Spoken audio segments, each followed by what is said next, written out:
Imagine a carriage gliding through the mist toward Montgomery Hall, its wheels whispering of destiny. A duke, armored in duty. A bride, radiant in garnet silk. Nothing like the modest shadow he ordered. Under the gaze of a silent portrait and a house that worships restraint, sparks threaten to set propriety ablaze. A secret name waits behind sealed letters. A past refuses to stay buried. And between the thunder of reputation and the hush of longing stands a choice: honor or desire. Welcome to a Victorian romance, where every glance trembles with meaning. Before we begin, tell us in the comments where you're listening from. And one question: what do you love most about period romances? The forbidden tension or the promise of redemption? Bath, England, the year of our Lord, 1854.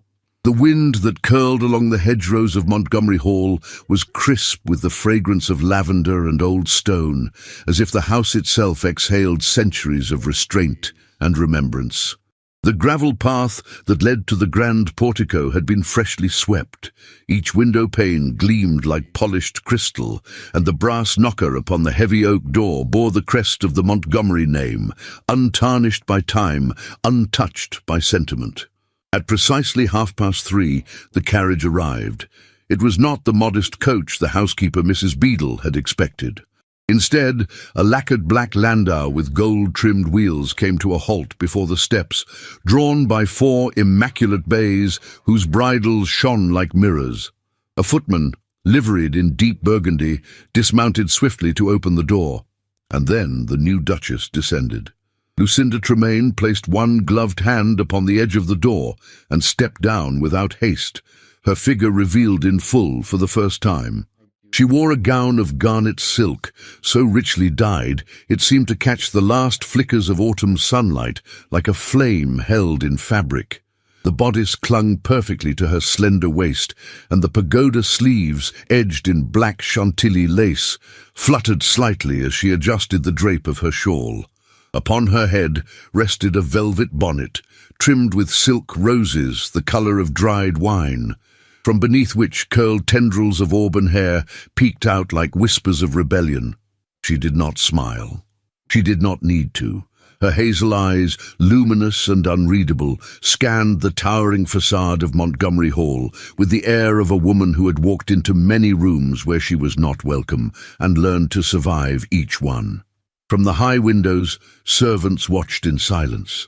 Inside, Lady Honoria Montgomery stood stiffly beside the drawing-room hearth, her black silk skirts unmoving, her cane held upright before her like a scepter of disapproval.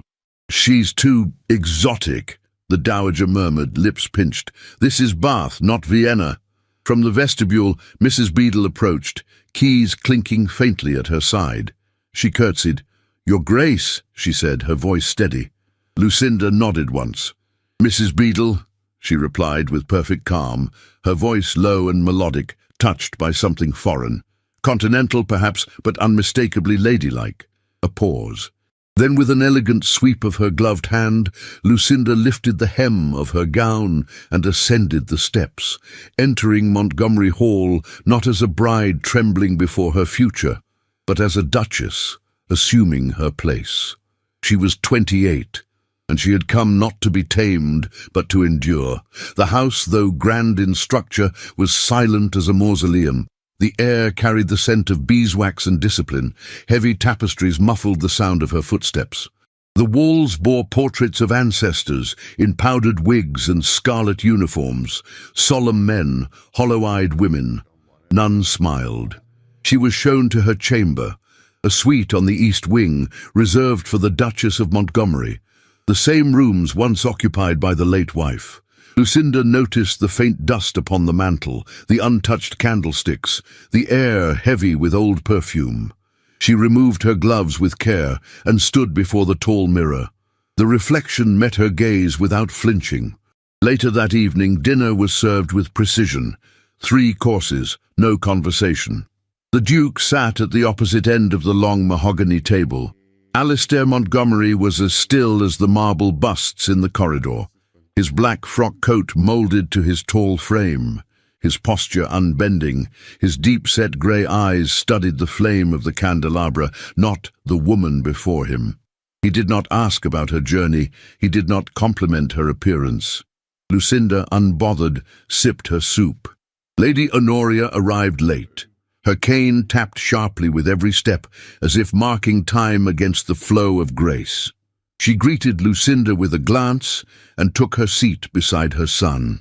Not once did she look her daughter-in-law in the eye.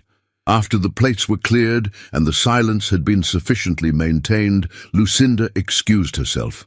The halls beyond the dining room were darker now, the sconces dimmed, the chill more noticeable. She did not retire to her chambers.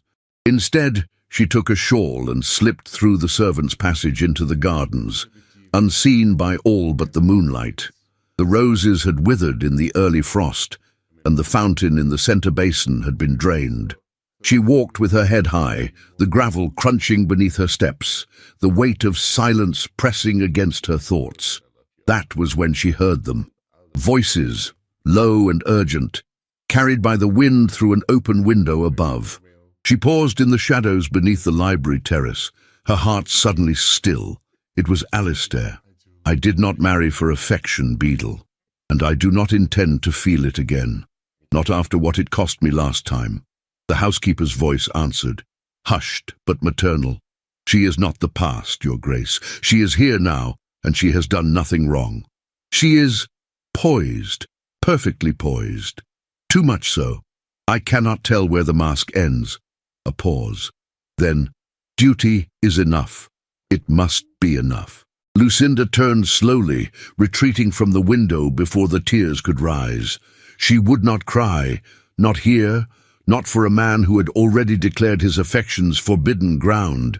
She had married a man who did not want to feel, but what he could not know was that she, too, had made her vows in silence. She had not come to beg for love. She had come to reclaim her dignity, and that would be enough, for now.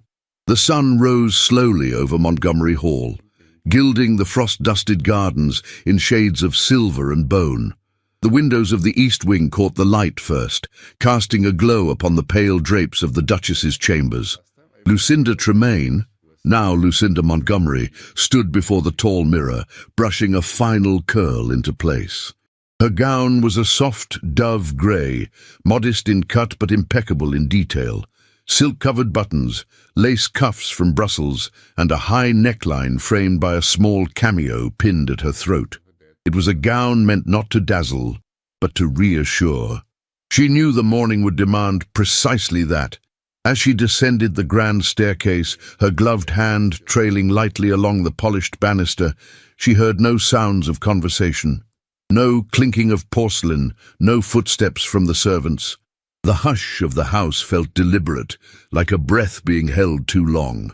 Breakfast was served in the smaller dining room, a chamber with tall windows facing the garden and pale wallpaper patterned with faded ivy.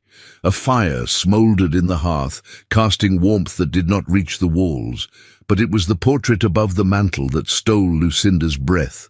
There, in an ornate gold frame nearly as wide as the fireplace itself, hung the image of a young woman in ivory satin.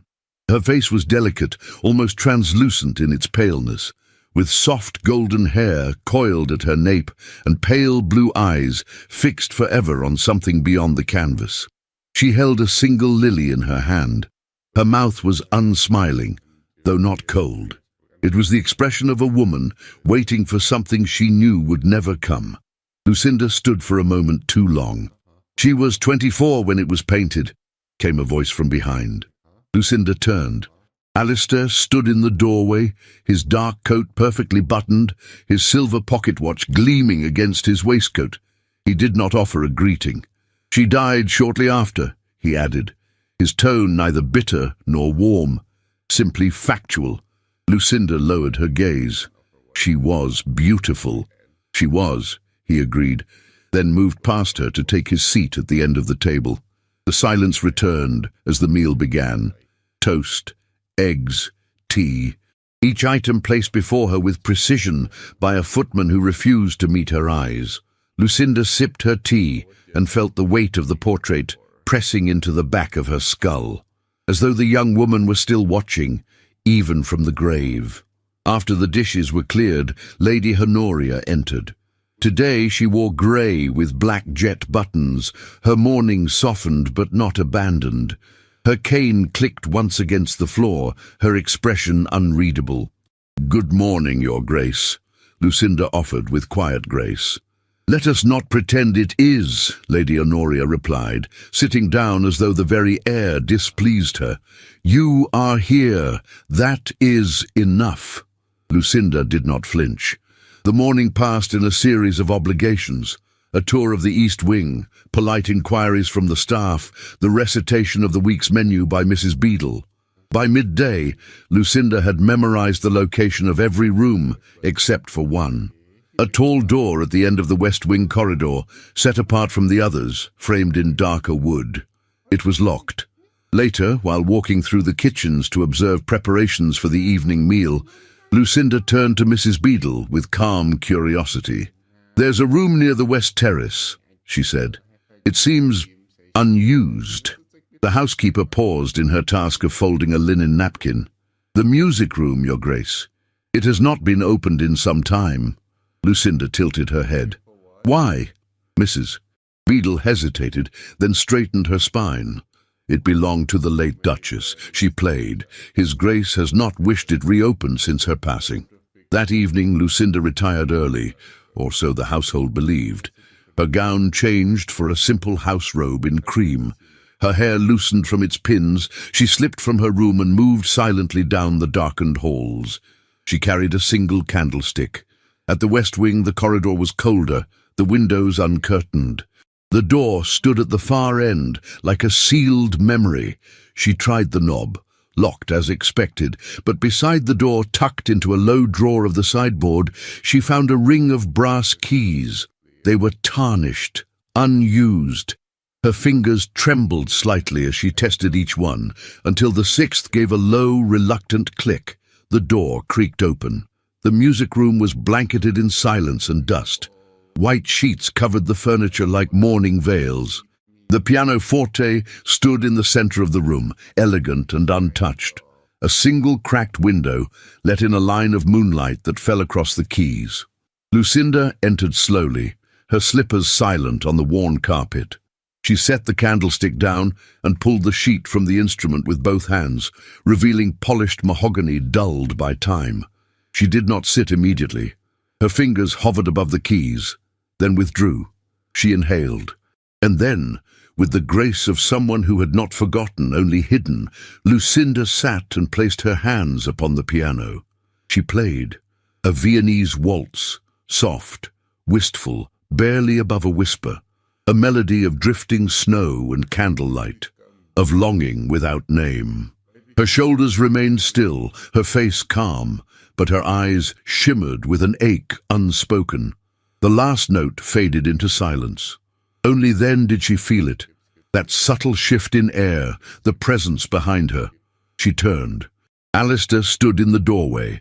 His face was half in shadow, his eyes locked on her hands, unmoving. He had not knocked, he had not spoken, but he had come. For a moment, the silence between them was louder than music. Lucinda rose slowly. "Forgive me," she said. "I found the key." His voice, when it came, was barely above a murmur. "That piece. I have not heard it in years." "It was hers?" "No," he said after a pause. "It was mine." She looked at him then, not as a stranger nor as a wife, but as a woman seeing a man bruised by memories too deep to name. There was a sorrow in his expression that matched the final note she had played. And something else, something dangerous, longing. He stepped back without another word. Lucinda remained in the room long after he left. She touched the keys again, but did not play. Her fingers trembled, and she did not know why. The past hung thick in the air of Montgomery Hall. And now it had a melody. The sky above Bath was the color of pearl that afternoon, soft and without promise of sun. A carriage bearing the crest of Montgomery Hall rolled down Milsom Street, its wheels humming against the cobbled stones as curious eyes turned toward its windows. Inside, Lucinda Montgomery sat composed, her posture elegant yet unyielding. She wore a gown of deep sapphire silk, the bodice trimmed in pale cream lace, and her gloves, imported from Paris, were of kid leather so fine they moved like skin. On her head sat a modest hat, pinned with a single plume, blue as a raven's wing. Nothing about her attire was garish, yet she radiated something that could not be sewn into fabric. Beside her sat Alistair, silent, distant, his eyes fixed upon nothing in particular. His presence was imposing, his suit impeccable, but his aura remained impenetrable. He had made no comment on her appearance before they departed the hall, nor had he offered his arm as she stepped into the carriage. And still, Lucinda sat tall, her chin slightly raised, not in defiance but in quiet resolve. She had learned long ago that the world did not soften for those who showed uncertainty. The assembly rooms loomed ahead like a temple to society's most sacred religion, appearance. Inside, the chandeliers blazed, their crystals catching every flicker of candlelight and casting it back in 1,000 fragments. The scent of polished wood mingled with lavender and the subtler tension of ambition. Men and women of titles and fortunes circulated like dancers in a silent ballet, pausing only to assess, to whisper, to compare. When the Montgomerys entered, all turned. The Duke's return to society had been anticipated, but it was the Duchess who stole the breath from the room. Lucinda did not falter. She moved through the sea of nobility with serene precision, accepting each curtsy, meeting every gaze with one of her own. Her smile was slight, not coy, but measured, as if she understood too well the weight of eyes and the sharpness of whispered names. It did not take long for the murmurs to begin. "She walks like she was born on a stage. Did you hear she was raised abroad? Vienna, was it? I imagine she speaks French with an accent. She dresses like a painting. Too much elegance can be vulgar in a woman without lineage." But others spoke differently. "What grace! The new Duchess is unlike any other. She reminds me of a marble statue, so still, yet alive. I heard she plays the piano like a dream." Lucinda smiled at none of them. She stood beside Alistair during the customary introductions. When Lord Melcombe, a long-time friend of the Montgomerys, offered a cordial nod, Alistair returned it with polite indifference. He did not introduce Lucinda nor take her hand. The gesture was not lost on the onlookers. At one point, as a string quartet began to play a gentle polonaise, Alistair excused himself to speak with a magistrate. Lucinda was left alone near a column, her gloved fingers clasped before her. A woman approached. Baroness Leland was of a certain age, her posture excellent and her tongue sharper than her ivory fan. Her gown, though finely made, lacked the subtle artistry of Lucinda's. Her eyes, however, gleamed with the cruel delight of a predator who had caught the scent of scandal. "Your Grace," she said, curtsying just enough to be proper. "Bath is so pleased to welcome you, though I dare say you bring a touch of foreign colour to our muted tones." Lucinda inclined her head. "I hope to be of service, Baroness. The city is beautiful." "Oh, indeed. It is also cautious. You understand? One hears so many stories when a lady arrives from abroad, especially without family. Without, shall we say, a conventional upbringing." Lucinda's smile held. "Stories are often more revealing of their tellers than their subjects." The Baroness blinked once, then leaned in slightly. "My dear, forgive me, but your elegance, it is so studied, so polished. One might believe it acquired on the stage, and you know how society regards actresses." The word dropped like poison into the wine. Lucinda's breath caught, not visibly, not audibly. But in the space behind her eyes, the words rippled like a crack in stained glass. Before she could reply, Alistair returned. His presence interrupted nothing. He offered the Baroness a nod, then turned to Lucinda. "I believe the carriage is ready," he said. "No warmth, no defence." The ride home was silent. The carriage lanterns flickered across Lucinda's face, casting her features in alternating gold and shadow. She did not look at her husband, nor did he offer her any explanation or comfort. The absence of words between them was louder than any exchange might have been. Back at Montgomery Hall, Lady Honoria was waiting in the drawing room. She sat beside the fire, as still as a marble effigy, her hands folded in her lap. "Well," she said, as Lucinda entered, "you've made quite the impression." Lucinda removed her gloves slowly.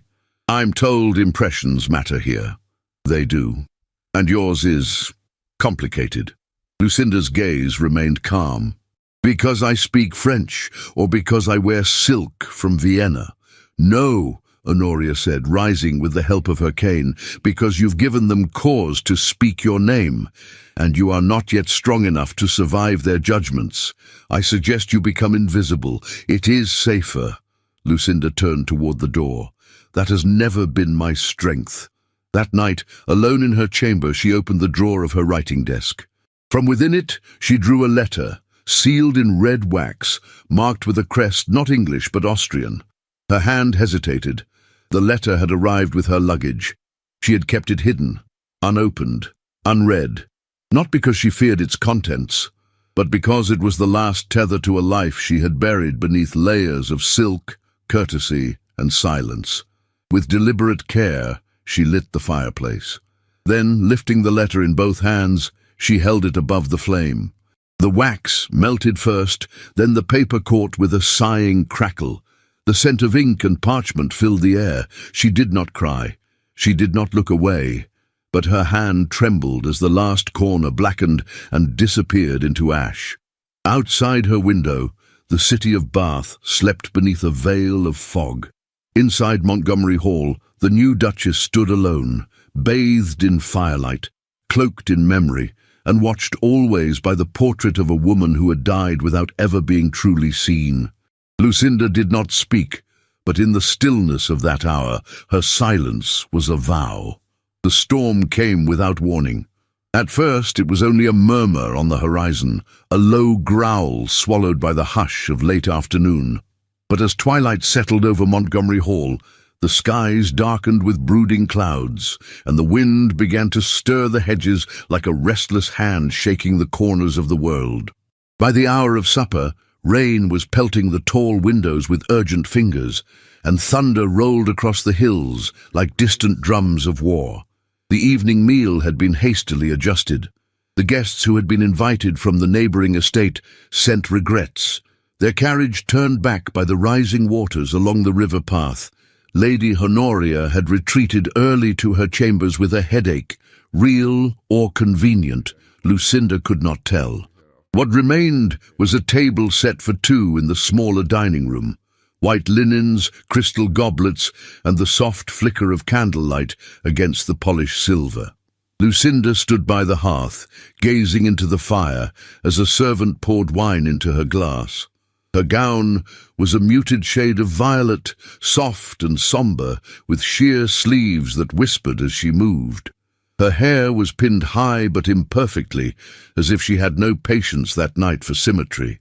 She turned as Alistair entered, his black frock coat damp at the shoulders from crossing the courtyard. "Only the brave dine tonight," she said, her voice calm. "Or the unlucky," he replied, removing his gloves without humour. They took their seats across from one another, separated by silver platters and the unsaid. The storm growled again beyond the windows. For several minutes, the only sounds in the room were the occasional clink of utensils, the rustle of napkins, the muttering of wind beneath the eaves. Finally, Alistair set down his fork and regarded her with that impassive stare that concealed more than it revealed. "Why do you always look so composed?" he asked, not unkindly. Lucinda did not flinch. "Because I am not." He tilted his head, mildly intrigued. She continued, voice low, eyes fixed on her plate. "Composure is not absence of feeling, it's discipline, a habit I developed out of necessity." "In Vienna?" She met his gaze then, and in her eyes was the flash of something dangerous. Not anger, not fear. Something older, something forged in the quiet furnace of survival. "Yes," she said simply. The air between them shifted, subtly but distinctly. The storm outside intensified. A tree branch scratched against the pane like a warning. Alistair refilled his glass. "Society thinks you were on a stage. Were you listening?" she asked, arching a brow. He didn't answer. Lucinda folded her hands in her lap. "I suppose it would suit the narrative, wouldn't it? A mysterious woman from abroad, too polished, too poised. Naturally, she must have learned it in front of footlights. And did you?" She gave a soft, breathless laugh, not bitter, but dry like autumn leaves underfoot. "I learned it in drawing rooms with wolves in silk, in salons where men quoted poetry while calculating dowries. I learned it because to be silent was to disappear, and to speak clumsily was to be ridiculed. And I had no one to protect me." Alistair's fingers tightened around his glass. "Then why did you accept this marriage?" The answer hovered in the room for a heartbeat. Then two. "Because it offered me a roof," she said, "and because it was the only offer that did not require me to smile like a prize on display." Silence again, deeper this time. The candle nearest Alistair flickered once, then extinguished. The wind howled down the chimney throat, and shadows lunged across the walls like startled birds. He rose from his chair. Without a word, he crossed the room and lifted his coat from the rack. Returning to her, he held it out. "You're cold," he said. Lucinda hesitated. Then slowly, she extended her arms, allowing him to drape the coat around her shoulders. As he did, his hand brushed against the side of her neck. It was not a touch of seduction. It was accidental, or nearly so, but it lingered. The heat of his fingers against her skin ignited something beneath her ribs that no fire could explain. She looked up at him, breath caught between heartbeat and breath. He stepped back. Neither spoke again, as the rest of the meal passed in wordless contemplation. When it ended, Lucinda excused herself and made her way to the garden, drawn not by logic, but by the ache of being seen and still not understood. She walked without a bonnet. The rain now softened into a fine mist. The garden paths shimmered like wet silk, the stones slick beneath her slippers. The lanterns along the walkway had not been lit, but the storm's glow pulsed behind the clouds, illuminating the world in soft flashes. She paused by the rose arbor, its blooms long since withered. The air smelled of damp earth and unspoken things.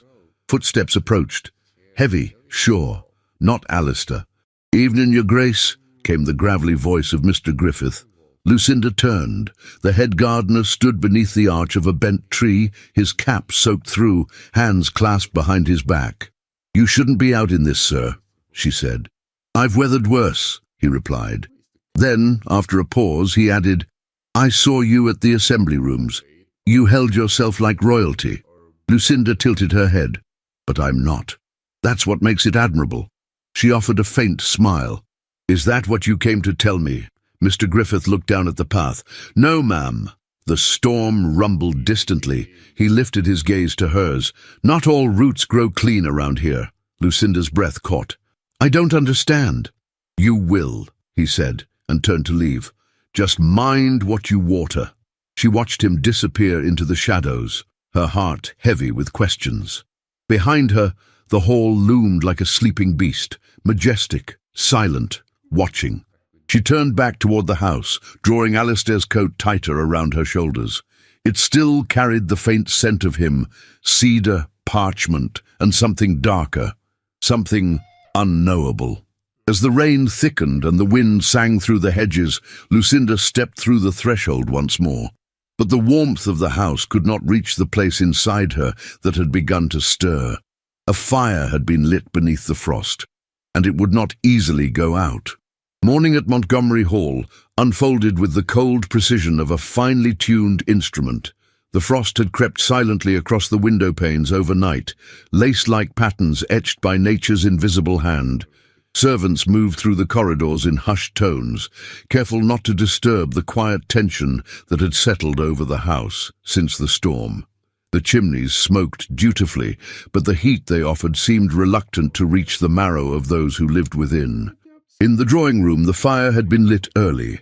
Alistair Montgomery stood near the hearth, one hand braced against the mantel, the other holding an envelope the colour of old cream, the wax seal unbroken, until moments ago. The broken seal now lay on the floor, like the splintered crest of some fallen house. The letter had arrived with the morning post, delivered with the others, but unlike them, it bore no return address from England. The wax was stamped in crimson, marked by a symbol Alistair did not recognise, but the name on the envelope was unmistakable: Lady Lucinda von Schreiber. The handwriting was refined, continental, elegant, the script of someone familiar with the art of seduction in ink. Inside, the contents were brief. A private musicale will be held at Palais Brandenburg this December. The guests of Countess von Anhalt recall fondly the evenings when your voice last graced us. Should you be in Vienna once more, our stage, like our hearts, remains open. It was not the words that stung. It was what they suggested. He read it again, then a third time, the firelight dancing across his expression, which grew colder by the moment. The woman upstairs, the one he had brought into his house, bore not only a past he did not know, but a name, a title, one he had not given her: von Schreiber. He folded the letter with deliberate care, as one might sheath a blade. By the time Lucinda entered the room, sunlight had broken through the frost and spilled across the carpet like pale gold. She wore a walking dress in soft brown wool, trimmed in velvet, and her hair was arranged in a braided coronet, elegant but without ostentation. She looked refreshed, unaware, luminous in her stillness. Alistair did not speak. He only held out the letter. Lucinda took it without suspicion, but when her eyes fell upon the name, the colour drained from her cheeks. Her fingers tightened on the paper. She did not read its contents. She didn't need to. "You opened my post," she said quietly. "I opened a lie," he replied. She looked up at him then, and in her eyes was no trace of shame, only weariness. "That name," he said, as though tasting something bitter. "Von Schreiber. Is it your true name, or another fiction to cloak some more convenient version of your past?" Lucinda walked to the window and stood there, one hand pressed to the glass. The frost was melting where her warmth met the cold. She did not turn to face him. "It was the name I used when I had no protection, when no one would claim me. You told me nothing of Vienna," he said. "Nothing of salons or musicales, and certainly not that you were known in a city where performers are praised but rarely respected." Her back straightened. "You speak of respect as if it were freely given. I have only ever known it as something to be earned or stolen." He crossed the room with slow steps. "Were you an actress, Lucinda?" Her voice remained steady. "No." "Were you a singer?" "Yes." He paused. "Professionally?" A long silence passed. "At times," she said at last. The words landed like stone. "You deceived me." Lucinda turned to face him now. Her eyes burned, not with guilt but with the fire of 1,000 unspoken humiliations. "No," she said. "I survived you." Alistair's brow furrowed. "What does that mean?" She stepped forward, closing the distance between them. "After my father died, I had nothing, no dowry, no family, no name that mattered. I had only what Madame Cecilia offered, a place in her home, a voice I could use, and the understanding that appearances would always matter more than truth." "You were taken in by an opera singer," he said, as if reciting a verdict. "She was more noble than half the lords I met in those salons," Lucinda snapped. "She taught me to stand straight, to speak clearly, to enter a room without apologizing for the space I took. You should have told me." "And would you have married me, Alistair?" she asked, her voice cutting but low. "If I had confessed that I once performed arias to keep warm in the winter, that I wore borrowed gowns and used false titles to avoid leering gazes and locked doors?" He did not answer. She stared at him for a long moment, then stepped back, her composure trembling at the edges. "You've mistaken your title for truth," she whispered, "and my survival for sin." Alistair's jaw clenched. "You were not the woman I thought you were." "No," she agreed. "I am far more." He looked away, unable or unwilling to meet the storm in her eyes. She turned toward the door. "Lucinda," he said suddenly, but without force. She paused, her hand on the frame. "Do you still wish to go back?" he asked. "To sing again?" She turned slightly, just enough to let the firelight catch the edge of her cheek. "No," she said, "but I wish you had asked me that before judging me." And then she was gone. Alistair remained in the drawing room, the letter still on the table, its seal broken like a covenant. The fire had burned low. Outside, the frost melted into rivulets that streaked the windows like tears the sky could not contain. Upstairs, Lucinda stood before her mirror, staring at the reflection of a woman she had spent years shaping. A woman of silence and restraint. A woman who had learned to wear grace like armor. But today, the armor had cracked. She opened the drawer of her dressing table and removed the only other letter she had saved from that chapter of her life. It bore no crest, no invitation, only a name written in hurried ink. A name she had once loved, and a hand she had once held. She did not burn this one, not yet. Instead, she folded it once more, placed it beneath her undergarments, and closed the drawer. There would be no return to Vienna, but Vienna had returned to her, and it had laid bare a truth she had feared all along. She was not the one hiding. It was Alistair who could not bear to see. The days that followed the letter's revelation unfolded with the slow agony of a wound left unattended, deep, unseen, and steadily festering. Though the grand clock in the central hallway chimed with the same punctuality as always, the air within Montgomery Hall had altered. It was no longer simply cold. It was fractured. The drawing rooms, once filled with subdued civility, now hummed with quiet judgment. The servants walked as if on uneven stone, lowering their eyes when Lucinda passed, not out of deference, but out of discomfort. Or, worse, pity. It was Lady Honoria who struck first. She summoned Alistair to her chambers the morning after the letter had been discovered. Her maid, with anxious eyes and tightly folded hands, watched from the corner as he entered. The room smelled of rosewater and age, of things long preserved and resistant to decay. Honoria sat by the window, dressed in deep amethyst, her mourning jewels catching the light like shards of ice. "She must go," she said, before he had even spoken. Alistair stood rigidly across from her. "Mother, she lied. To you, to us, to the name." "She did not lie," he said. "She withheld." "Do not play with semantics," Honoria snapped. "She hid the truth, and now the city murmurs that a common singer wears the Montgomery tiara. Some say she was an actress, others say worse." Alistair's jaw clenched. "You believe that? I believe what they believe is enough. You know how quickly virtue can be buried by suggestion. She is not a fraud. No, she is worse. She is a woman who pretended not to be a fraud. And that is what people will remember." Alistair turned toward the window, where the garden, still damp from the last rain, lay grey and silent. He did not speak. Honoria's voice softened slightly, but not with kindness. "Annul the marriage before more damage is done. She has no family, no standing. It can be quiet, private." He did not reply. Only the ticking of the mantel clock filled the space between them. When he finally left the room, his hands were shaking. That same afternoon, the gossip bloomed like rot in the city. It floated through the tea parlours and laced itself into the fabrics of milliners' shops. The Duchess had been a performer in Vienna, they said. An actress, or worse, a courtesan under disguise. She used a foreign name, a stage name. Her grace was rehearsed, her elegance false, and the Duke, a man too blind, too broken, to see her for what she was. Inside the hall, the whispers reached the servants. Mrs. Beadle, with her ever-measured tone, put a stop to it where she could. In the linen room, in the kitchens, she defended Lucinda with the dignity due her station. But gossip once spilled, has a way of seeping into the very mortar of walls. One evening, Lucinda overheard two maids whispering near the scullery.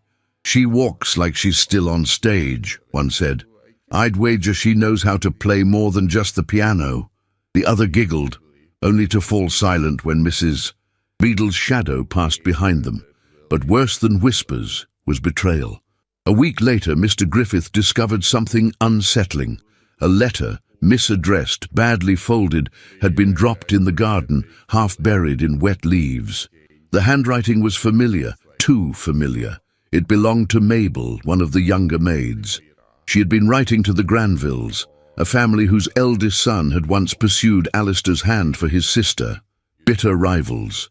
And inside the letter, written in childish loops, were details of Lucinda's private life, her schedule, her solitary walks, even descriptions of her gowns. "She ain't just gossiping, sir," Mr. Griffith told Alistair in private. "She's feeding wolves." The girl was dismissed without ceremony. She left in tears, protesting her innocence, but the damage had been done. Lucinda said nothing. She simply grew quieter, colder, as if every brick of the house weighed upon her chest. When the invitation to the mayor's annual charity gala arrived, Lucinda hesitated. Her first instinct was to decline, to stay hidden within the hall's suffocating safety. But then she remembered who she had been before Bath, before England. Lucinda von Schreiber had learned to stand in rooms that wished she didn't exist. She would do so again. That evening she dressed in soft silver silk, with a modest neckline and sleeves trimmed in mother-of-pearl buttons. Her hair was swept up in a simple chignon, and around her neck she wore no jewels, only a narrow ribbon of velvet, the colour of mourning, tied like a promise just beneath her throat. Alistair said nothing when he saw her, only offered his arm. At the gala, the chandeliers blazed above an ocean of brocade and diamonds.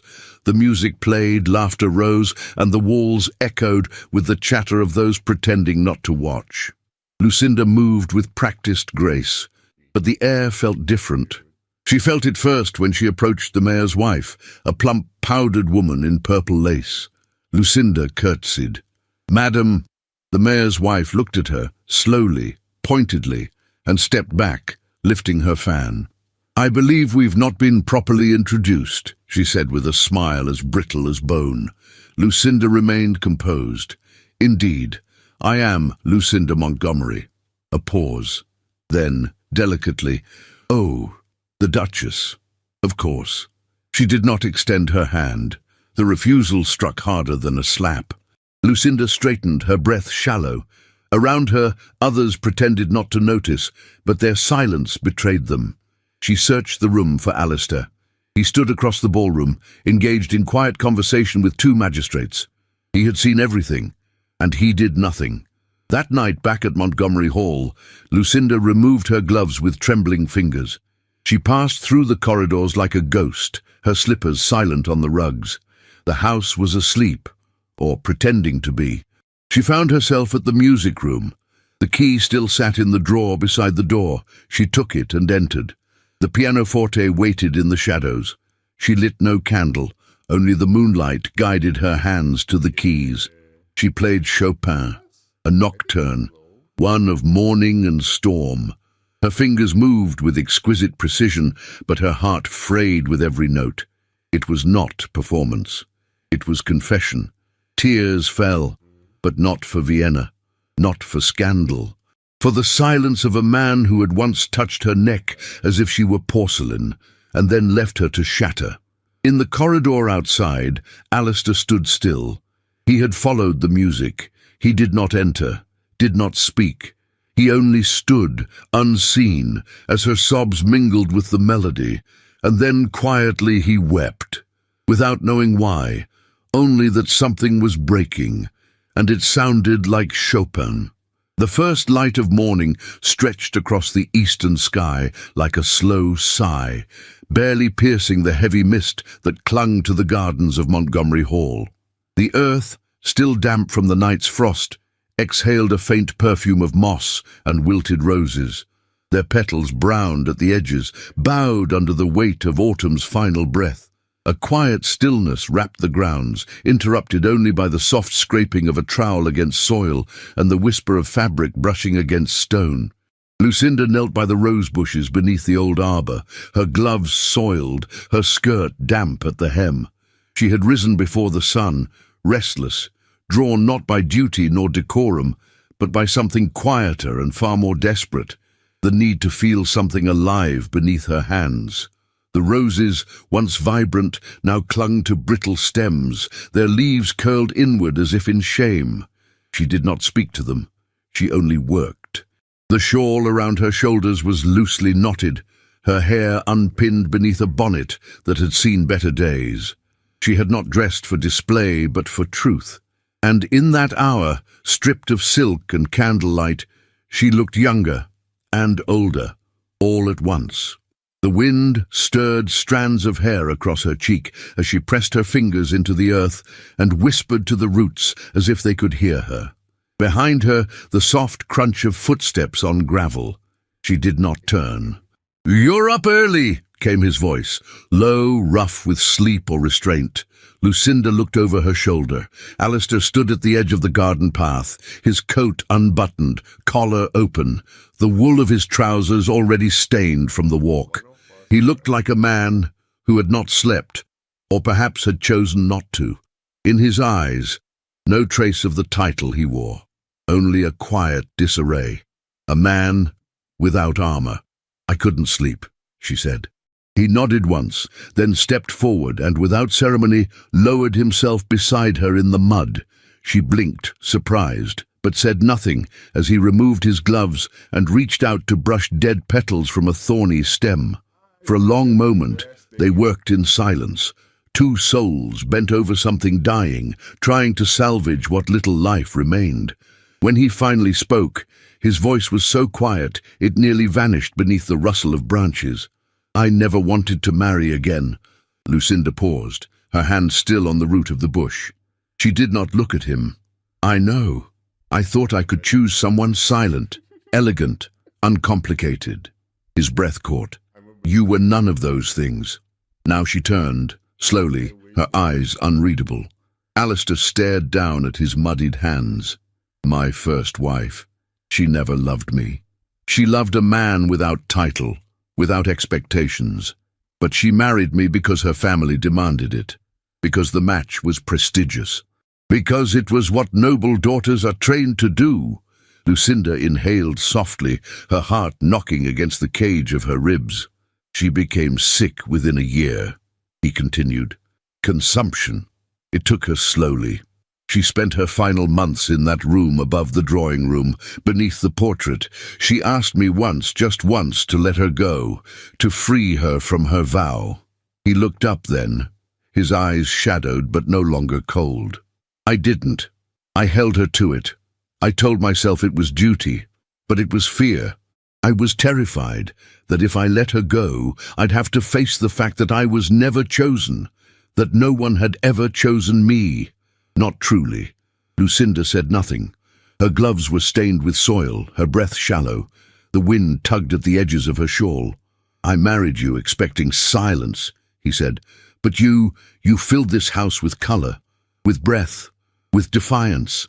He paused, eyes fixed on hers. "You walked in wearing garnet silk like it was armor, and I hated you for it." She swallowed, but her voice, when it came, did not tremble. "Why?" "Because you reminded me I was still alive." That was when she broke. Her hands, still buried in the soil, clenched around the roots of the rosebush. "I have done nothing but try to belong," she whispered. "Every room I've entered since childhood, I've had to prove I was worth the space I occupied. I've lied about my name, my past, my feelings, not to deceive, but to survive. And when I stopped pretending, I was punished for being real." Alistair leaned forward, his hand reaching for hers. She flinched, but only for a breath, and then allowed the contact. Their fingers entwined, stained with earth and something deeper. "I see you now," he said. "Too late, perhaps, but I see you." She closed her eyes, and then, hesitantly, painfully, She leaned forward, and their foreheads met. Their kiss was not perfect, not practiced. It did not come with orchestral swelling or grand declarations. It was trembling and real, born of silence and mud and loss. His hands cupped her face as if afraid she might vanish. Hers gripped his lapel like a woman drowning. And for one moment, one suspended, sacred moment, they were not titles, not wounds, not pride. They were only need, only warmth, only truth. "Alistair!" The voice struck like thunder. Lucinda tore herself from the kiss as Lady Honoria emerged from the path behind the hedgerow, her cane slamming into the stone with fury. Her eyes, once cool with disdain, now burned with rage. "What is this?" she hissed. "This spectacle? In the mud, no less, like common servants." Alistair stood. "Mother! Do not speak!" she snapped. I warned you what she would do, and now I find you grovelling in the garden, draped over a woman who has brought nothing but shame to this house." Lucinda rose slowly, her chin high despite the tears drying on her cheeks. "I will not permit this union to continue," Lady Honoria declared. "If you remain bound to her, Alistair, I will disown you. I will sever every tie to the family estates.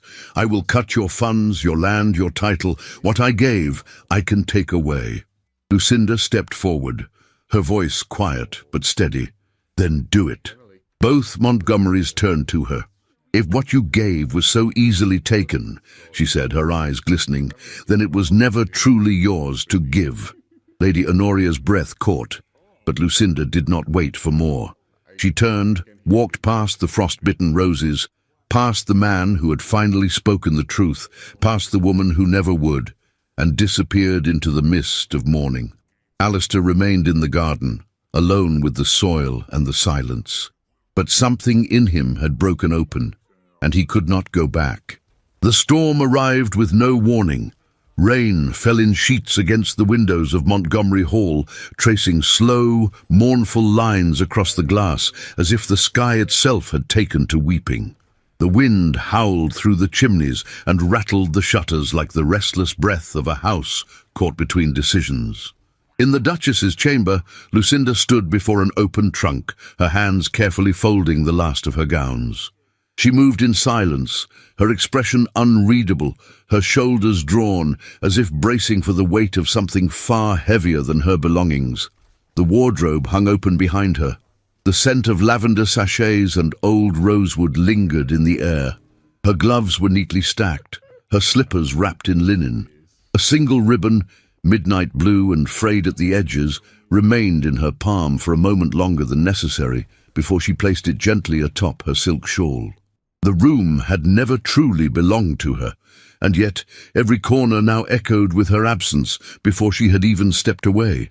At her writing desk, a single letter lay sealed in cream paper, addressed in her hand. No flourish, no embellishment, just a name. Alistair. She stared at it for a long while, her fingers hovering above the parchment, as if her heart had been pressed into every word. Then she turned away. Downstairs, the servants moved with careful discretion, though whispers clung to the hallways like dust to velvet. Mrs. Beadle stood near the foyer, her face pale, her eyes red-rimmed from a storm of her own. "Have the footman seen to her trunk?" Lady Honoria asked, stepping down the staircase with deliberate poise. "Yes, Your Grace," Mrs. Beadle replied, voice clipped. Honoria gave a curt nod. "Then let her go. The family will recover." But as Lucinda passed them, wrapped in a grey travelling cloak, her bonnet tied firmly beneath her chin, Mrs. Beadle could not meet her gaze, and Lady Honoria, despite her icy triumph, looked away first. Outside, the carriage waited, steaming in the rain. Lucinda stepped into it without hesitation. She had made peace with the choice. Inside the library, Alistair found the letter just after midday. The fire had burned low, forgotten. The scent of damp parchment mingled with the faint trace of her perfume, bergamot and something softer he had never been able to name. His fingers trembled slightly as he broke the seal. "You never promised me love," the letter began, "but I gave you all I had. I came here to belong, not to conquer. I asked for nothing but space to breathe and kindness enough to survive. What I received was silence, and from that silence, I built a life.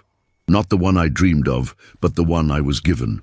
I leave not because I am ashamed, but because I am proud.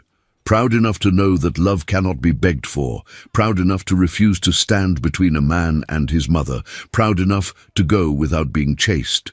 If ever you look back, I hope you will remember me, not as the woman they whispered about, but as the woman who waited to be seen. Lucinda. The letter fell from his hand, and Alistair moved. Within minutes he was on horseback, the rain slicing against his skin as he rode down the hill and into the narrow roads leading toward the Bath station. Mud splashed up the legs of his riding boots, and the hooves of his mount thundered through the rising storm. Carriages passed him on the opposite road, none bearing her. The station was nearly empty.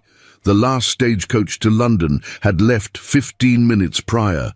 He stood beneath the overhang, chest heaving, soaked to the bone, eyes scanning the platform as if she might appear from the shadows and say it had all been a test.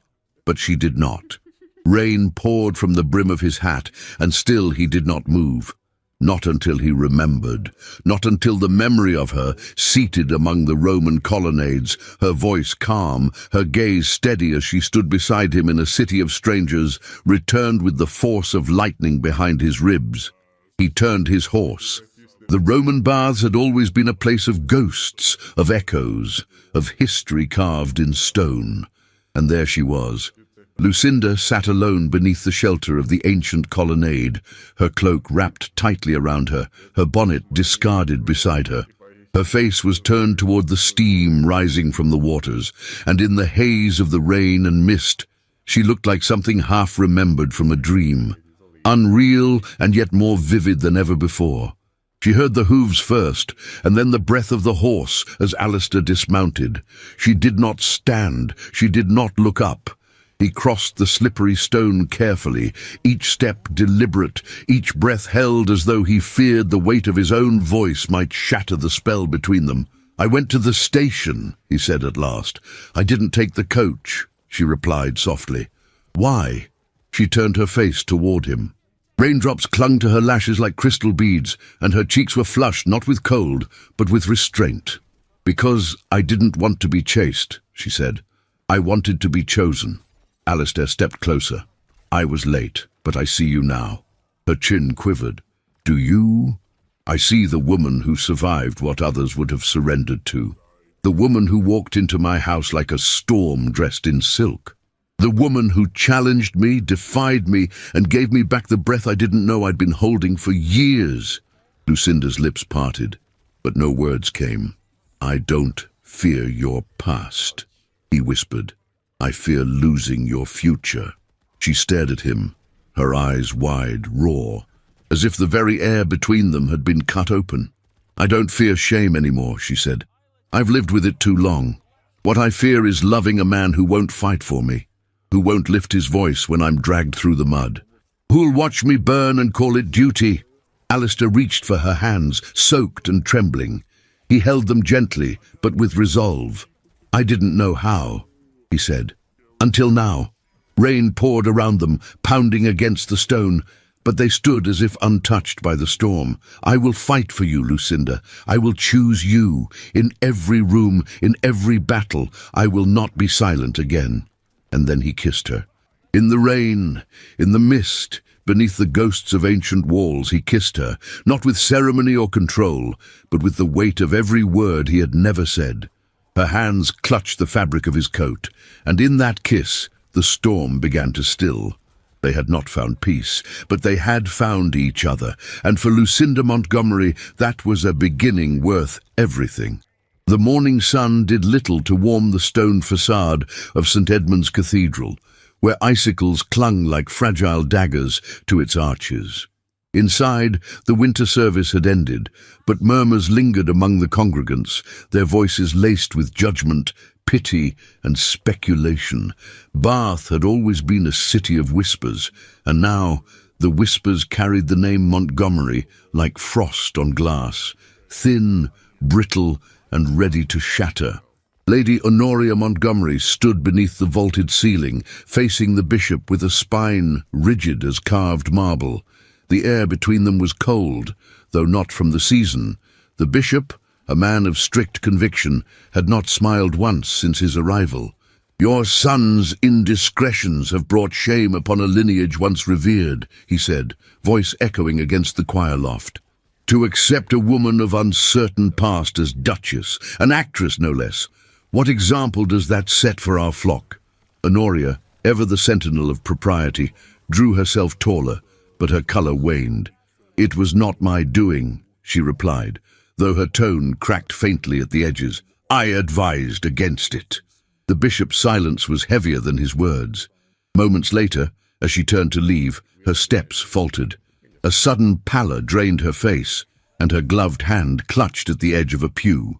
Then, without ceremony, Lady Honoria Montgomery collapsed in the centre aisle of the cathedral, her hat falling askew, a gasp rippling through the congregation like wind through reeds.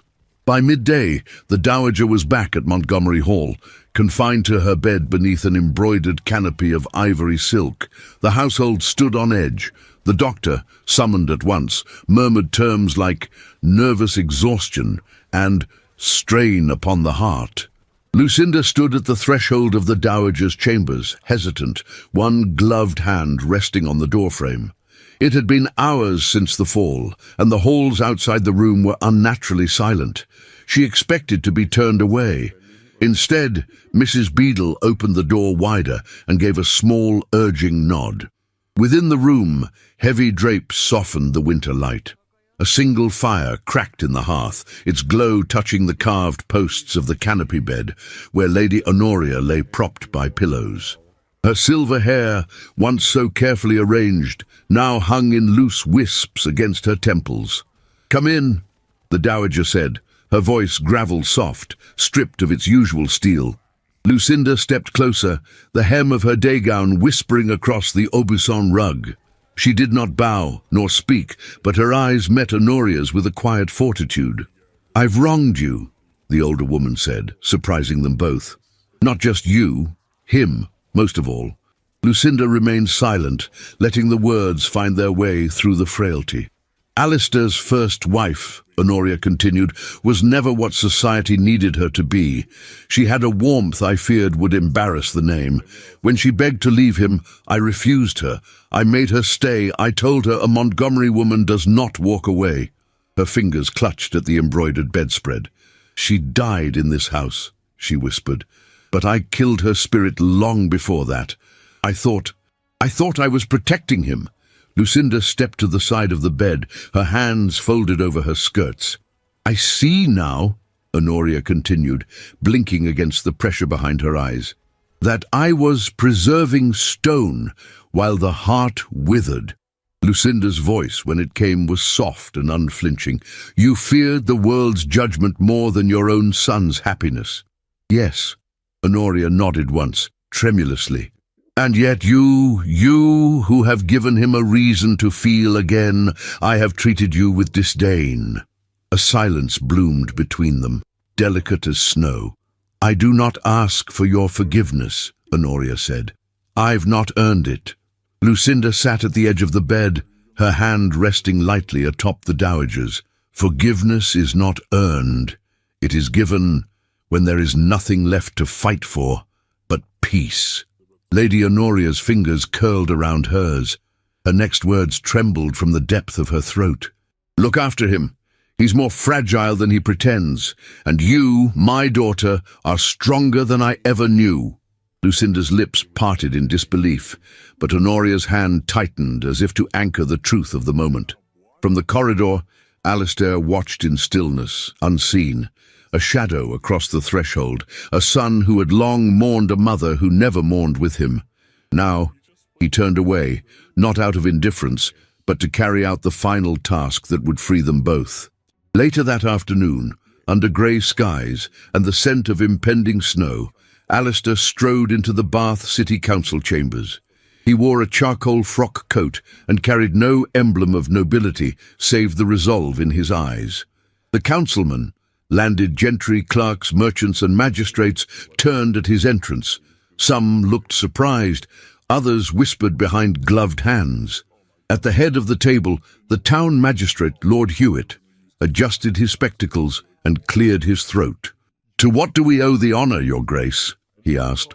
Alistair took the floor with the calm of a man who had come not to beg, but to pronounce. "You speak of honour," he began. "Then allow me to speak plainly." The murmurs ceased. "There have been rumours," he continued, "whispers that my wife, the Duchess of Montgomery, is unfit, that she comes from questionable beginnings, that her refinement is a masquerade." He paused. "I will not dignify gossip, but I will offer the truth." He looked at each man, steady and unwavering. "My wife is a woman of resilience, grace, and conviction. Her name before marriage is irrelevant, because the name she bears now she honors with every breath. She has brought dignity to my household, not disgrace. Where I once let duty silence my soul, she brought music. Where society offered cruelty, she offered mercy. And where fear once governed this family, she now brings courage." Silence held. "I ask no one to forget their standards," he said, "only to apply them to themselves before casting stones." He inclined his head once. "That is all." As he turned to leave, something shifted in the room. Not noise, not applause, but something deeper, a soft recalibration of judgment.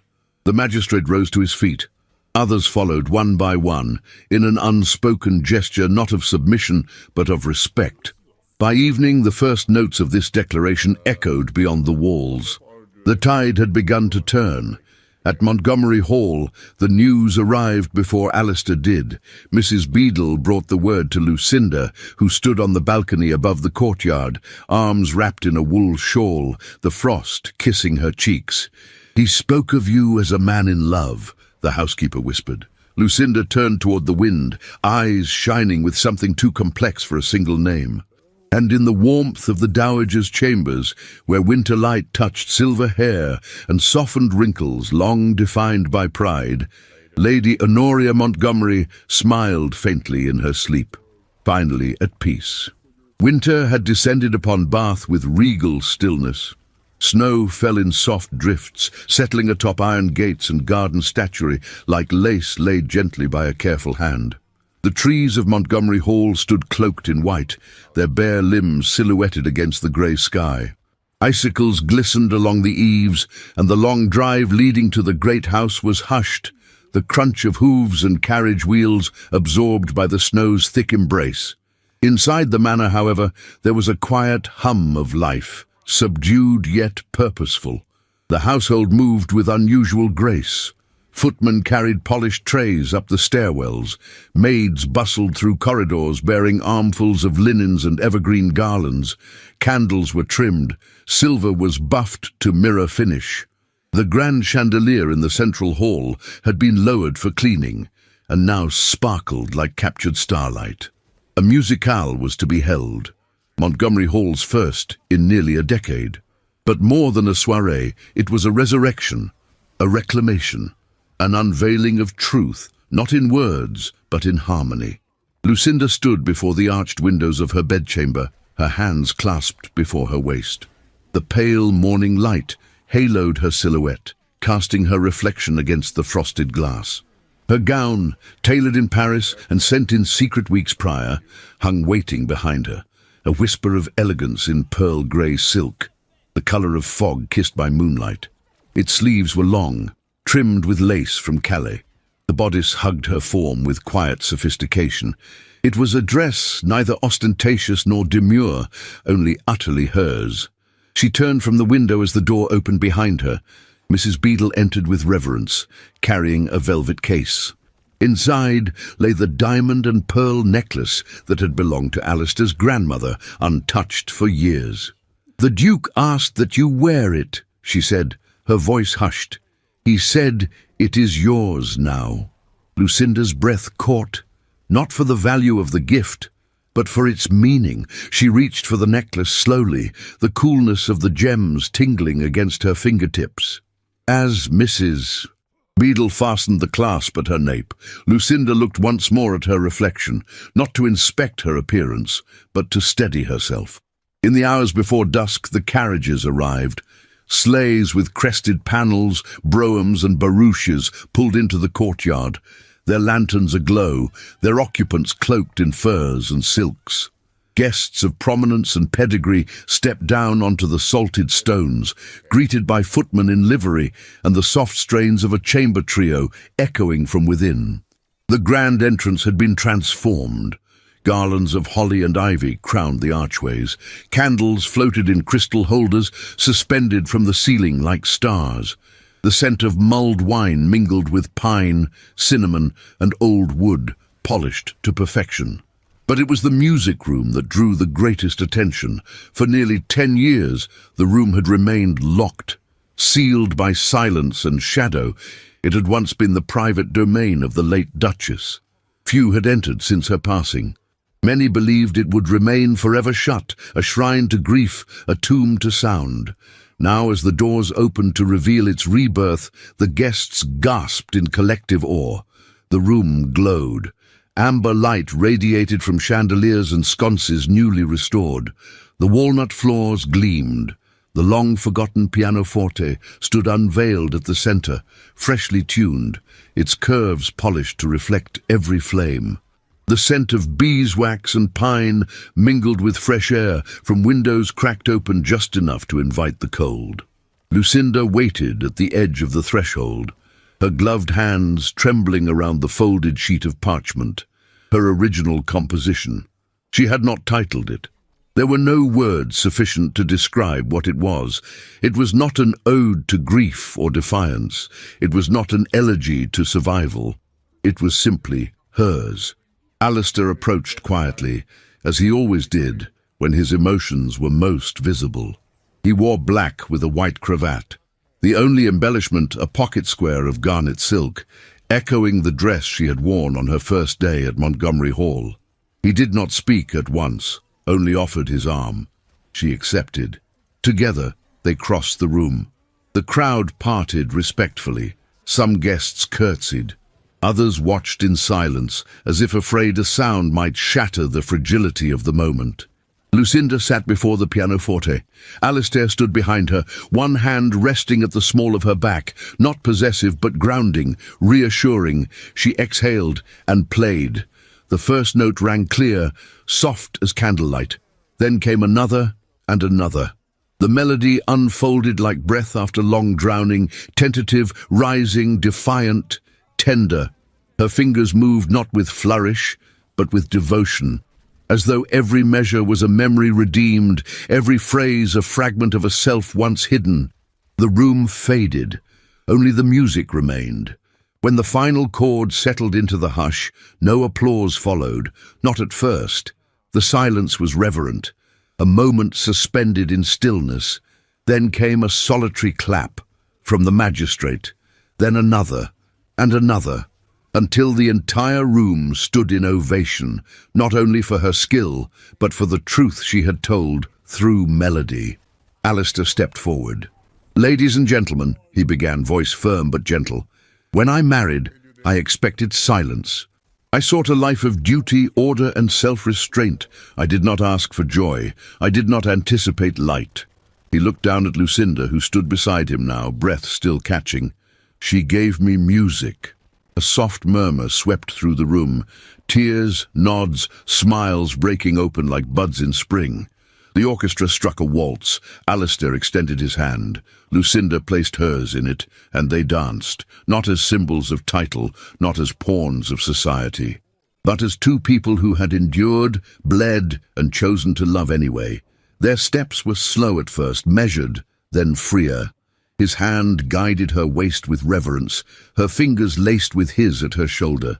They moved in harmony, not to impress but to feel, not to perform but to belong. Around them others joined. The ballroom came alive with movement, laughter, and renewed belief. Outside, snow began to fall again, thick, soft, endless, covering the earth in white as if to say, "Begin again." From the balcony above, Mrs. Beadle watched with quiet pride. Behind her, Mr. Griffith stood with arms folded, nodding once. Even Lady Honoria, wrapped in a shawl in her chamber, listened to the distant strains of music and smiled without bitterness. In that moment, Montgomery Hall was no longer a house of ghosts. It was a home.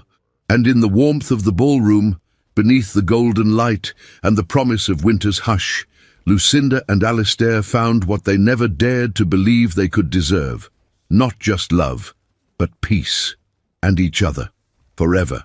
Bath, England, spring of 1860. The wisteria had returned to the southern wall of Montgomery Hall, blooming with the fervour of a long-awaited embrace. Their lavender tendrils spilled down the stone like lace from a bridal veil, perfuming the air with a fragrance that made one pause, if only to remember.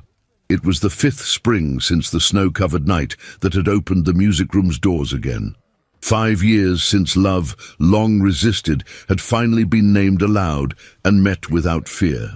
Lucinda sat beneath the pergola in the west garden, a light shawl draped across her shoulders. The years had only refined her beauty.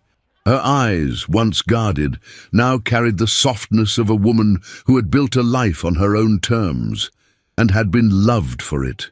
A sketchbook rested on her lap, filled with music not yet played, and memories not yet named. At her feet, her daughter gathered violets with solemn purpose. Rosalind was 4, half mischief, half melody. With her father's brow and her mother's hands, she hummed to herself in uncertain tunes, plucking each flower as if choosing from the stars. "Not too many, Rosie," Lucinda said gently. "The bees will protest." The little girl giggled and twirled. Behind them, the conservatory doors opened, and Alistair emerged, greyer at the temples, but more at ease than he had ever been. He no longer walked as a man guarding his heart, but as one who had laid it at another's feet and found it returned, unbroken. His cravat was loose, his sleeves rolled. In one hand he carried a book of essays, in the other, a rose. "For my Duchess," he said as he approached, offering the bloom.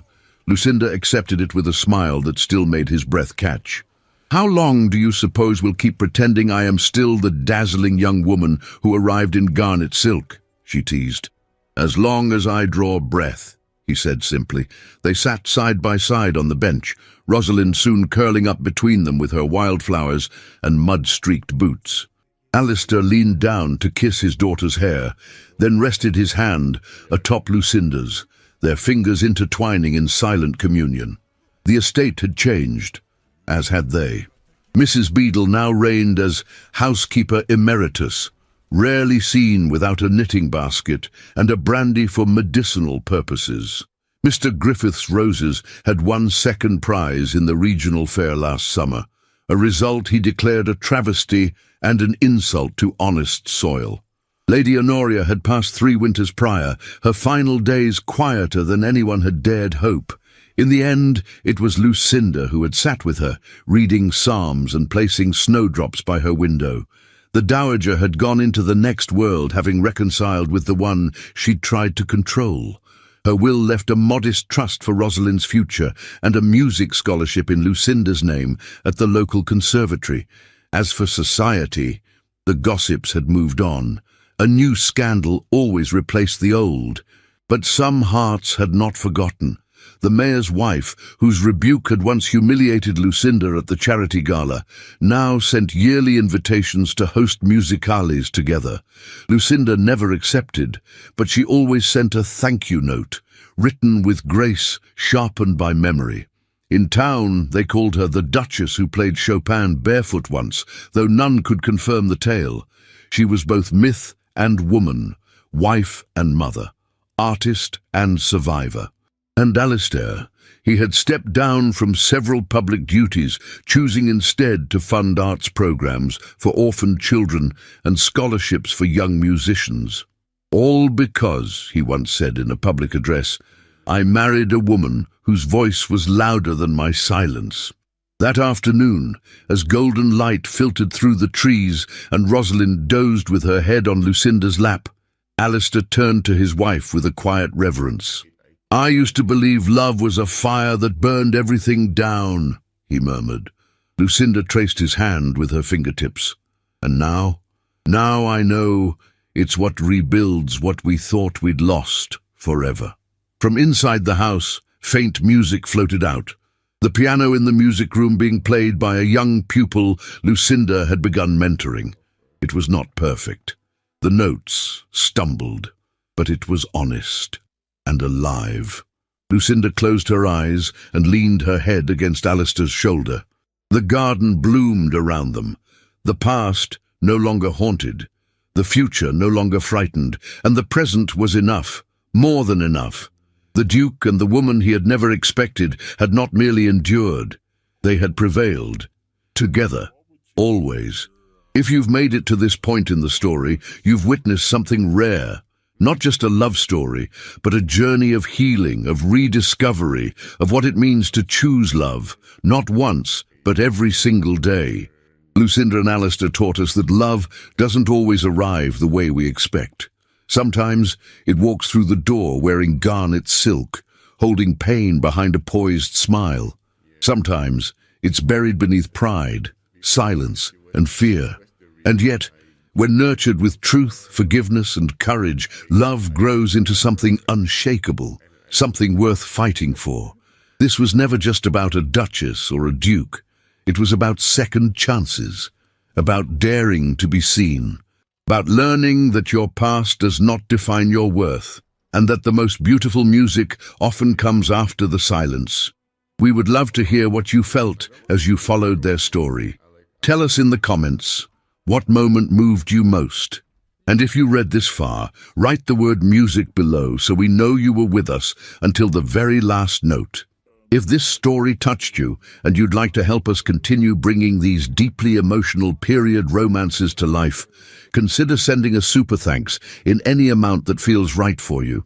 Your support helps our small team of writers, editors, and voice artists keep telling the kinds of stories that stay with you long after the screen fades to black.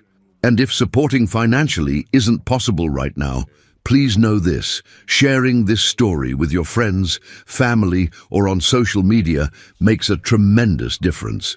Your voice helps us reach more hearts and keeps these stories alive. Before you go, be sure to check the video cards or the description below for more unforgettable tales of love, loss, redemption, and triumph. There's a whole world of historical romance waiting for you. Thank you for being part of our story. And remember, sometimes the greatest love is the one we never saw coming.